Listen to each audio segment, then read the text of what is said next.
सोमवार के दिन जो अमावस्या पड़े वो सोमती अमावस्या कहलाती है।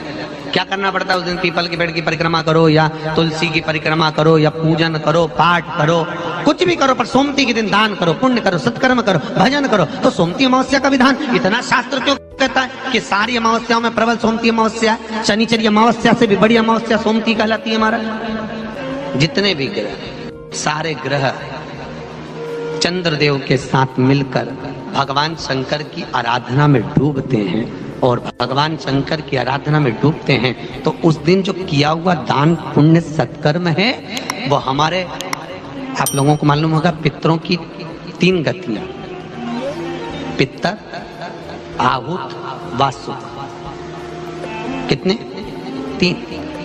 गर्भ में जो चले गया आहुत है, कुमारी अवस्था में गया जिसकी शादी नहीं हुई, आहुत। पितर अधोगति में अचानक बहुत सारी तमन्ना थी, बहुत कुछ करना चाहता था और अचानक चले गया, मर गया, पितर गिनती में। जो एक्सीडेंट आदि, खांसी, सुसाइड, बस 3। शास्त्र कहता है सोमती अमावस्या के दिन ये तीनों आहुत, पितर, वासुक, जहां पर घर की कुल की माता पीपल की परिक्रमा करती है या तुलसी की परिक्रमा करती है या पूजन करती है या दान करती है सोमती अमावस्या के दिन, तो ये तीनों को उसका भाग प्राप्त हो जाता है और तीनों तर जाते हैं। फिर उनको पिंड की जरूरत नहीं पड़ती महाराज, उनको तर्पण की जरूरत नहीं पड़ती। इसलिए सोमती अमावस्या 7 स्थान शिवलिंग के बताए हैं जहां पर भूल से भी अगर कोई चंदन की उंगलियां लगा देता है, 7 स्थान ऐसे हैं जहां चंदन की मात्र उंगलियां लगा देने से ही शिव पितृलोक के पितरों को मुक्ति प्रदान करके वैकुंठ लोक का निवास दे देते हैं। 7 स्थान।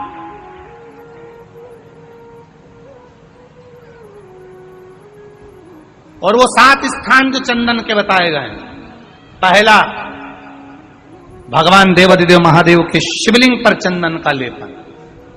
समझ लेना जरा बहुत अच्छे से। आपको लगता है स्वप्न में कोई मुर्दे दिख रहे हैं या कोई जल रहा है या कोई मर रहा है या कोई चला गया है, ऐसा भय लगता है। बच्चों को मानी भेजूंगी ऐसा हो जाएगा, पति को मानी भेजूंगी ऐसा हो जाएगा, कोई हमारे कोई गलत तो नहीं कर रहा है, आपको लगता है। 7 स्थान चंदन के बताएं महाराज। पहला शिवलिंग, दूसरा जहां गणेश जी का स्थान है, मालूम है ना सबको? जम के बोलो जरा, मालूम है ना सबको? जहां गणेश जी का स्थान है वहां अलग से गणेश जी बैठे, वहां नहीं।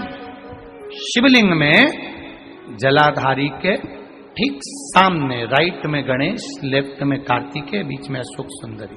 तो पहला चंदन बाबा के शिवलिंग पर, दूसरा गणेश जी पर चंदन की उंगली, तीसरा षडानंद कार्तिकेय पर चंदन की उंगली, चौथा अशोक सुंदरी पर चंदन की उंगली, 5वां जलाधारी पर चंदन की उंगली, छठा जो शिवलिंग का जल बह रहा है इसके ठीक विपरीत की ओर चंदन की उंगली, और 7वां चंदन नंदी के मस्तक के ऊपर जो 2 सींग लगे रहते हैं उस पर चंदन की उंगली।